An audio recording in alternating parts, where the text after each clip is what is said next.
And the problem is we don't have any direction. You got to have everybody on one common goal, man. You know what I'm saying? One mindset. And I think a guy like Chip Kelly isn't the type of dude that can build a bunch of guys together. He's not a builder. Pretty much for Chip Kelly, man, it's one way, his way or the highway. You got to fit his scheme. And if you don't, you out of there. There's only three coaches of his kind. That means 3 coaches that came from college football to the NFL and had success in that caliber. Pete Carroll, go ahead, Jim Harbaugh, and Chip Kelly. Are you listening? Chip Kelly!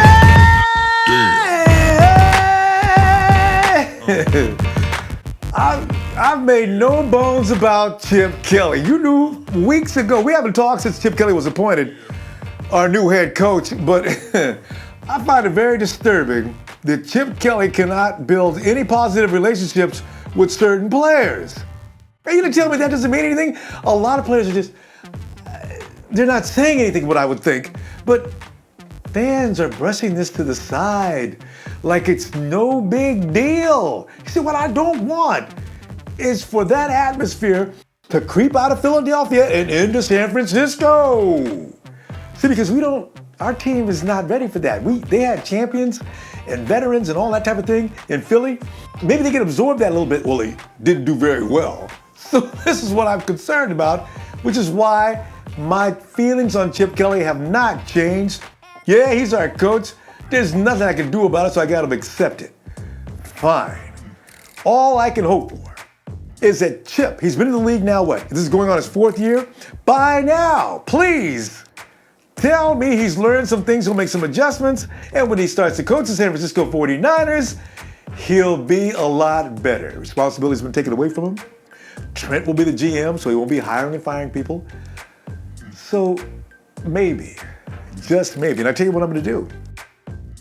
For that person that loves Chip Kelly and has pretty much had enough of me going on and on about how Chip Kelly just sucks, here's what you can do.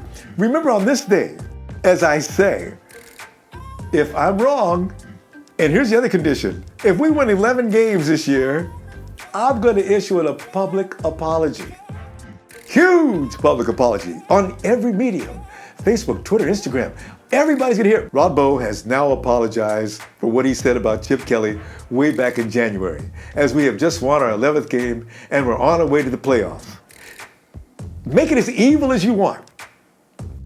So help me, Bill Walsh. I will do whatever you say you want me to do, even if it means wearing a pink tutu with the name Seattle Seahawks on it. I'll do it. I'll deserve it. Oh, I want to go to the playoffs, and even if it's with Chip Kelly, that's okay. Okay, I might have went to extreme. Don't put me in a pink tutu. Nah, you wouldn't do that. But think of anything you want to. Anyway, I want to talk to you some more about Chip Kelly. We went over this a little bit Sunday, but I want to get a little more intimate with this, and let's talk a little bit more about that chipster. Pink tutu. I'm just kidding. Don't do it. Don't do it. Fam, special treat for the few people who don't know.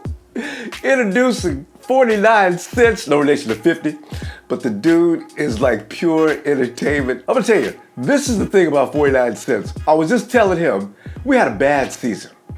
There's no two ways about it. We suffered. Hook up with 49 cents. I'm telling you right now, he's better than any drug you want to take if you don't feel good. The man is what I'm talking about, man. Ho, 49 cents, come on in here, man. What's up, what's up, what's up? Dude, how you doing? Great, man. You know what? And you know what I want to know though? The TTC, man. How did this? I just discovered this like a year ago, and then I went through a few people, and I see what was going on. Then I came to you, and I said, "This dude, man. That's how this get started." Man, the trash talking circle, man, is a thing, man. Technically, it was started by a Cowboy fan, so got to give the NFC East that credit. Probably about, I think, like 06, I think it was. Or 05, 06 or something like that. Yeah. Yeah, and it's been going on ever since. Every single year it gets bigger and bigger and bigger. More people come in and represent different football teams, and it's just something that's, I think it's fun, entertaining. You know, something for the guys who, it's pretty much kind of like a hype up to the game, because you kind of trash talk throughout the week before, leading up to that Sunday. Yeah. You know, and it's fun, man, especially when you got a lot of guys who are, especially like, you get like rival teams, rival fans who really do hate each other. Like and you just start coming out saying all types of things, man, no matter what. And dude, you do it so well, because the thing is, when I watch you work, I think, man, Sense has got compassion behind this too. This is like the WWE crew of the NFL. These guys come in and they got it all arranged and set up and ready to shoot the digs. It's pure entertainment. Yeah, man. It's fun. Because we've been brutalized, man, as far as coaching. Now, last year, of course, we suffered. And I just want to get your opinion. I watched a video the other day and it said it all. Since, and you'll see it when you go check it out, since put down a Chip Kelly hiring, he didn't say a word. You can see it all in his face. You can see exactly how he was feeling. But just give me a few words on it now, though. Was that a mistake? I mean, first off, we don't know what's really gonna happen. True. Everybody says like you got certain coaches that come into the league and they have a rough patch, man. Start off rough and then they turn it around. Mm-hmm. But I'm just judging on the past, and of course, man, I'm also a Pac-12 fan, UCLA Bruins. So I've been watching Chip Kelly, man, since probably it was 2008. Right. I think it was, man. I haven't been liking the guy ever since, man. It's just his character. And how he is, man, with all players, I should say, man. Anybody that doesn't fit his scheme, you out of there, man. That's just the way he is, man. It's a one-man show for Chip Kelly. And I feel like it's like the 49ers right now as a football team. They don't have a problem with talent. It's a lot of talented guys on a football team. The problem is we don't have any direction. You got to have everybody on one common goal, man. You know what I'm saying? One mindset. And I think a guy like Chip Kelly isn't the type of dude that can build a bunch of guys together. He's not a builder. Pretty much for Chip Kelly, man, it's one way, his way or the highway. You got to fit his scheme. And if you don't, you out of there. And I don't feel like that attitude is something that we might need. And I say might because I don't know what's going to happen in the future, because it could be something totally different. I could be wrong. But from what I'm judging before, Chip Kelly isn't the type of guy that's going to build players, that's going to get you hyped up, And to give you an example, you ever had a job where you love the job, the money's good, the work isn't that hard, the hours are great, but you dread every single morning waking up to go to that job because of your boss? Your boss is the only reason. That's how the Philadelphia Eagle players were with Chip Kelly. They loved their job, they loved coming up, but they didn't like going to practice. They hated going to practice. They hated coming out there seeing them, because when you come in the room, it's a different vibe. And that vibe is something I don't think the 49ers need right now. We need something uplifting, man. We need something to actually look forward to something positive that we can focus on and go out here and win some football games, That's just the way I see it, man. Solid points, bro. And you know what? This is why I wonder about the first two seasons with the 10-6. I'm trying to understand, was that because he had a bunch of guys, but he had Shady and all those other guys. I guess with them, they finally just put it down to being professional and trying to do the job. But like you said, last year we seen what happened, though. Yeah, but see, what people don't understand, man, and those first couple seasons, you got to look at it as that's the Andy Reid roster.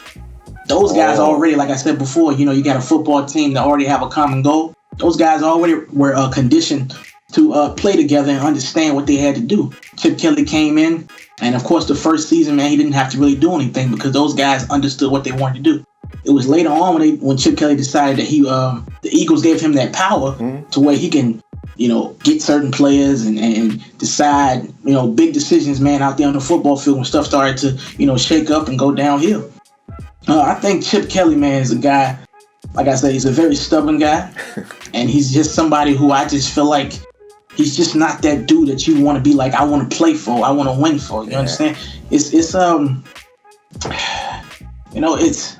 kind of tough to explain for people who like I said, man, I've been watching Chip Kelly, man, with Oregon and with the Eagles. And to me, I haven't seen anything positive from it, man, other than, okay, he has a certain offensive scheme. Now, I give him that.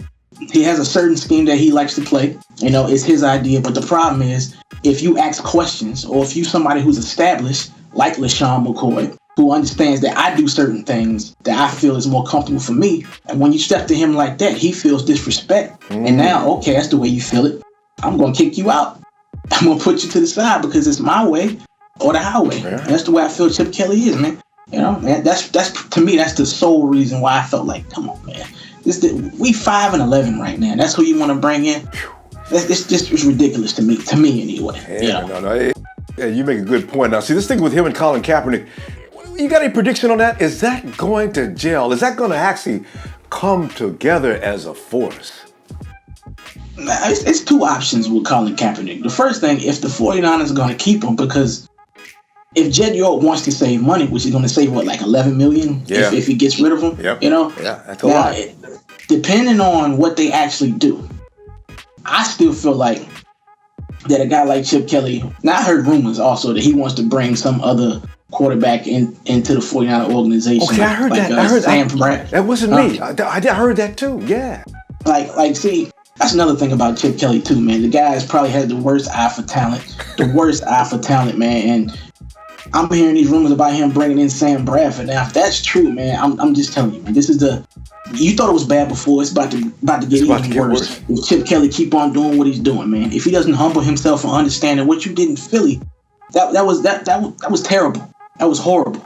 You got to come here. You got to change that. You got to humble yourself and understand, man. You can't just be that arrogant dude, man. You can't. You gotta let TB do. He got to pick the players. You got to understand. Let those guys do their job, man. You just got to work with the talent. And that's another thing also why I don't like about Chip Kelly. He's not somebody you can build a player with. You know, we got a lot of players, first and second year players on our football team, man. Chip Kelly, somebody I don't feel like can build those players into great NFL players and even Pro Bowlers, man. I just don't see it, you know. And with the Colin Kaepernick situation, for some reason I got this strange feeling that I believe that Chip Kelly is somehow gonna mess this one up. Like, I really do. I think he's gonna go left with it, and like I don't even know which way he's gonna go with it. I just feel like he's gonna mess something up. You know, everybody think like, okay, Colin Kaepernick is gonna be a guy that's perfect for the offense with Chip Kelly, which I mean it could be, but to me, Chip Kelly ain't the type of guy that I see him looking at Colin Kaepernick, a smart individual. We forget Colin Kaepernick is smart. He is a quarterback that threw for over 10,000, rushed for 4,000 in the college career. Yeah. He's somebody that has a certain way to play. And I don't know if Chip Kelly and Colin Kaepernick can get on that same road, you know what I'm saying? To me, it just doesn't seem like it's going to fit. It doesn't, man. It doesn't seem like it's going to fit, man. What stuff that we don't see, you know, off camera, asking questions. Yeah. Kaepernick is not a dumb individual, man. Yeah. If he doesn't feel comfortable, he's going to say something about it. But the problem is, you got Colin Kaepernick going up against the head coach, the GM, the fans, everybody hearing everything, man. That gets in his head, man. But I really don't see how Chip Kelly and Colin Kaepernick is going to work, because I think he's going to mess it up, man. I really do. I think Chip Kelly's going to mess this up. He's probably going to bring in Tim Tebow or Johnny Manziel or something like that, man. I feel like he's going to mess it up, man. I really do, man. The obvious to me, just Colin Kaepernick, Chip Kelly, it's going to be perfect harmony. I don't see that. I don't see it, man. I think it's going to mess it up. People need to worry, somehow. too, because Bradford, he did not accept the contract from Philly. How come? There may be, that rumor, I read it, come on now, but it may be. It's a scary thing.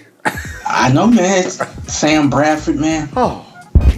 You know, the tradition on this show, at the end of the show, you got to give me the holler.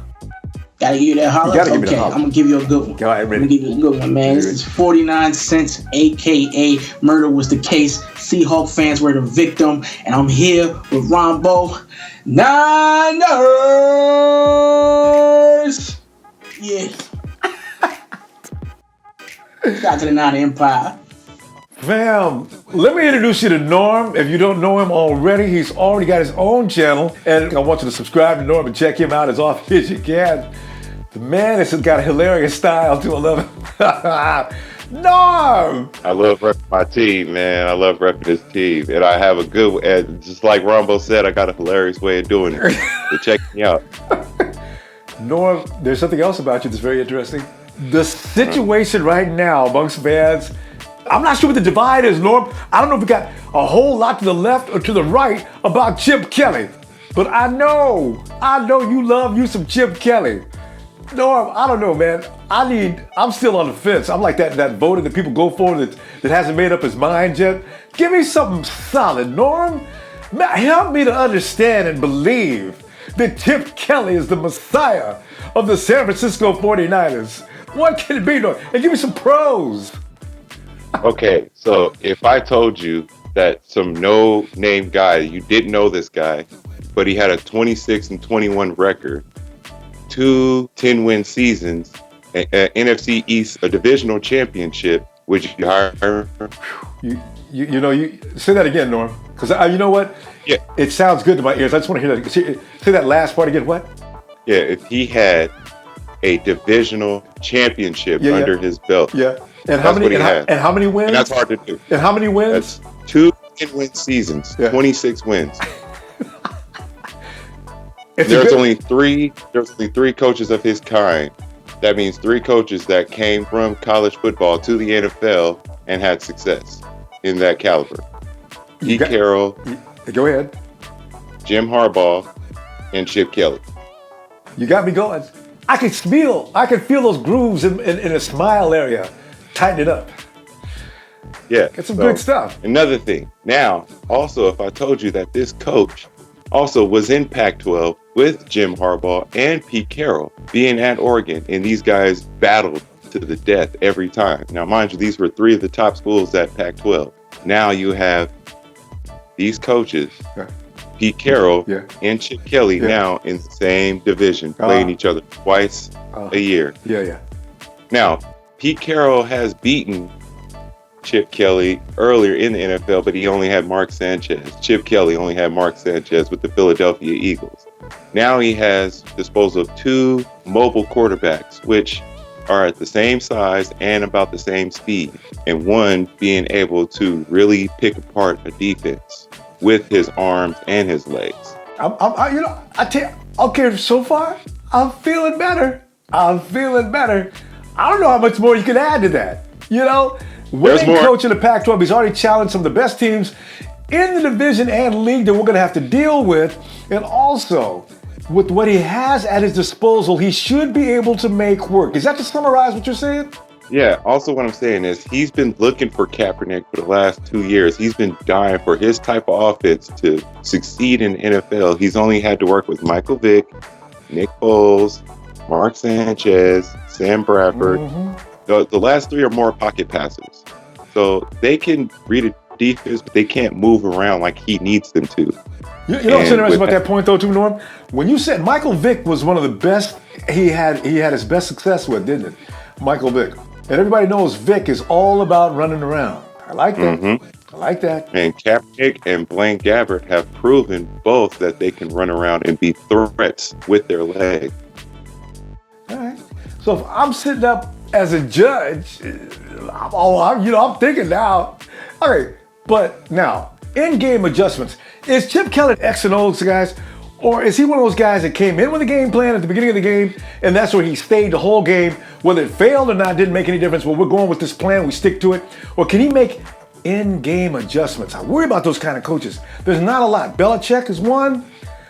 Carroll to some degree. What do you think about that? Now, speaking of hilarious, right? I was thinking about, remember that 26 and 21 coach I was talking about? Yeah. That same guy came to Levi Stadium and lost 26 to 21 to the San Francisco 49ers. Yeah, he was probably thinking that, man, he lost that game and I needed that quarterback somehow, some way. I got to get out of Philadelphia. So I'm going to get 26 and 21. They're going to fire me and I'm going to go to San Francisco. And I'm going to take that scoreboard as motivation. I like the story, though, because the thing is, I was about to allude to that fact that you do realize, of course, that Harbaugh beat Chippy while he was here. We had no problem about that game. And about that game, I did see some adjustments made by Chip Kelly, which didn't really succeed against our defense. Mind you, we had the top 5 defense in the league. Yeah, that's true. And he kept us on our toes. He kept me on my toes. Because with his offense got shut down, they still scored 21 points. True. Special teams plays, defensive plays. So he's able to, okay, if I can't get my offense to do something, I'm going to get somebody on my team to do something. Real quickly, because this is like the thing that, it's that little counterbalancing thing that scares everybody to death. When we're talking about a hurry-up offense, we're talking about a lot of stress on the defense. What's going to stop our defense from scoring? Because this is not Oregon against Ole Miss or anything like that, where it's normal to see a 75 to 68 score. What are we going to do about that? Because I'm really concerned about the defense. Are you worried about that? Yeah. I am too. I am very worried because if our offense is on the field for like 2 minutes a game and then our defense has to come out, if we don't rotate players, they'll get gassed out really, really quick. So if we don't have enough talent to rotate players, you got to have a balanced offense to where they can drive down the field and surprise the defense, but they can't be too quick. Yeah. And I hope that was a lesson that he learned from Philadelphia that he can take with him to San Fran. Will that take away any of the effectiveness of his program, though? This is the only thing I worry about. I mean, if Chip can't hurry up, does that take away? Can the opposing defenses adjust now because of the speed? Because a lot of times I thought that the biggest impact of Chip Kelly's offense was the speed and repetitions of which they get out there and catch your defense laying on its heels. You can't get players off the field fast enough to cover the defense because they'll get the flag thrown on them for having too many men on the field. Do we need to be concerned with that? We do, because defenses have picked up on that this season. But when we're dealing with that type of offense, and a defense like the Patriots defense, we can slice them up. Yeah. Okay. Now, with a defense like the Seahawks, you have to keep that balance. Or within our division, with not with just Seattle, but with Arizona and LA. True. It's so weird saying that now, but yeah, with Arizona, Seattle, and LA, we have to be very careful how we balance out that hurry up offense, because if we make a mistake and have the defense out there for 7 minutes while the other team is grinding meat to the end zone, we're jacked up. Yeah. And if we're scoring quickly, though, it's another story. But then again, yeah. And you mentioned that's another thing. That's another thing. If we're scoring points, that is a gamble with that, because that hurry up offense, if we're scoring points, that defenses get frustrated, as we've seen with Seattle. You see what happened when Carolina was just dumping points, and they out there arguing like Love and Hip Hop. Yeah. And that's exactly what happened to a defense. I enjoyed that so much. Norm, you know what? Let me think about it, man, because I like your case, though. It's a gamble. It's either going to be a stroke of genius or a gusto. Yeah, it was going to be a gamble anyway, though. You're right. All right. Yeah. All right. There you go. It's a good gamble. It's more on the good side. Hollow on out for me, as we do traditionally on this particular segment. I'm going to give you the 3, 2, 1, and give me that enthusiastic I'm out. 3, 2, 1. Niners all day. Thank you, Norm. 49 cents. Some very good points on both sides of this argument. We won't find out who's right on this matter or who's wrong for a long time from now, but we will find out. And I just hope it's good. Coming to this Sunday, another online meeting, of course. And I've got a subject already picked out, and you probably already noticed. And the question is this: has the romance between Chip Kelly and Colin Kaepernick, is it going south already? Has it gone bad? You've seen those articles, right? Yeah. Everybody's busting and saying, oh, come on, man, that's just a rumor. You know what convinced me that it may not be a rumor? And I want to talk about that this Sunday. I got this note. I was checking this out, and I said, come on, man, you guys are kidding me, right? This one sort of hit a nerve, and I'll tell you why in just a moment. It reads, I still believe the Chip Kelly hire in San Francisco might be a good fit. Some believe he wants to bring in Nick Foles to be his starting quarterback. If that's the case, he might get rid of Colin Kaepernick. Though Kaepernick was a spread quarterback, he wasn't very accurate on short passes, and he's not the best at making quick decisions in the passing game. Yeah. Whether we want to believe, you know what, that's kind of true. Okay, it goes on to say, if Kaepernick is cut, I could see him going to the Rams. This is what lit me up. Of course the Rams would take Colin Kaepernick over Nick Foles and that guy, what's his name, Keenum or whatever he is? They would take Cap over that guy. And here's the thing what the 49ers would do. The 49ers, since I don't think the salaries match, the 49ers would probably raise Kaepernick's salary just a little bit and take from the Rams one of those defensive madmen they've got and Foles, or a first-round draft pick, possibly, from the Rams to make the money's match. It doesn't sound that crazy, does it? We'll talk about that this Sunday, and I figure we get together right after the game with the Patriots and the Denver Broncos. Brady versus Manning. Who's going to win that? But I want to talk about this one. I'll leave all the instructions on Facebook. Ronbo Sports fan page. You'll see all the instructions right there on how you can join the conversation, jumping right in. And you tell me, is Kelly going to trade Kaepernick? He could talk Trent into that. Yeah. Maybe not, but give me some pros and cons on that. We'll talk about that this Sunday. Hit like if you do, please. Share and subscribe so when I come back looking for you, I'll be able to find you. See you Sunday. 7, 6, 5, 4, 3, 2, 1. You'll never have the sacred stone.